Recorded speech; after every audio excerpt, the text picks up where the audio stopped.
Depuis le 10 février dernier, la vie des 3 personnes percutées par la voiture de Pierre Palmade a été bouleversée à tout jamais. La première victime est le conducteur, Yüksel, un père de famille de 40 ans, qui est toujours plongé dans un coma artificiel depuis le drame, après avoir été opéré 6 fois.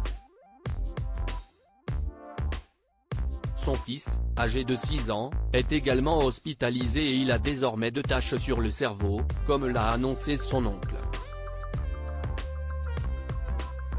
Enfin, la jeune femme de 27 ans qui se trouvait également dans le véhicule a perdu le premier bébé qu'elle portait dans la collision. Dans l'émission 7 à 8, diffusée sur TF1 dimanche 19 février, la famille des 3 victimes a accepté de dévoiler un douloureux cliché de Yüksel, depuis son lit d'hôpital. L'homme, polytraumatisé et souffrant de multiples fractures, notamment à la jambe gauche et au bras droit, est dans un état déplorable.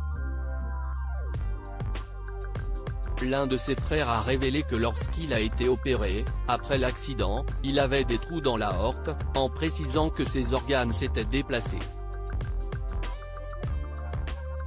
Il avait les 2 jambes et les 2 bras cassés. Son corps entier était cassé, a-t-il expliqué, en estimant que sa survie relève du miracle.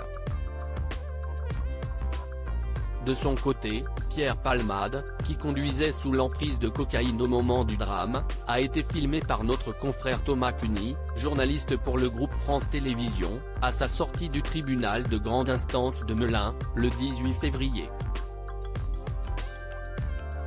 Supérieur à Pierre Palmade, Muriel Robin, Michel Larocque, Véronique Sanson.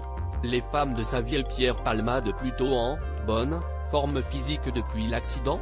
La vidéo a été postée sur Twitter et on y voit l'humoriste de 54 ans, dont le visage est camouflé par une capuche et par un masque sanitaire, s'empresser de monter dans son taxi. Il se déplaçait alors tout à fait normalement.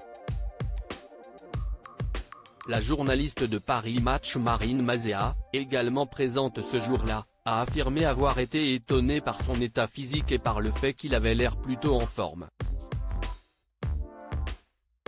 Pierre Palmade a depuis été placé sous contrôle judiciaire et assigné à résidence avec un bracelet électronique.